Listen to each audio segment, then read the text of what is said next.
Welcome to Chillin' 101. We hope this video helps. You start by confirming tools and safety, then inspect the mirror assembly to find whether the problem is a loose nut, a stripped thread, or a cracked mount. Once done, spray penetrating oil on the stem threads and try to loosen the mirror nut with a 10 mm wrench while holding the mirror head to prevent twisting. If the nut frees, back it off slowly, clean the threads with a rag, and remove debris so the new adjustment will seat properly. You assess the middle repair.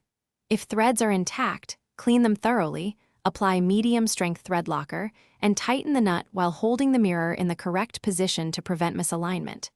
If the stud is stripped, remove it and install a replacement stud or a helicoil insert to restore thread engagement.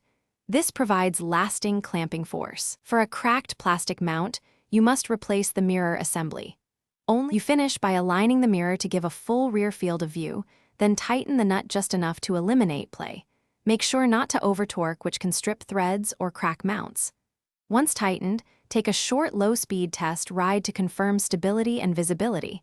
If vibration causes drift, stop and retighten. Key troubleshooting tip: if wobble persists after correct torque, check the mount, bushing, or replace the entire mirror assembly, because worn mounting parts are usually the underlying cause.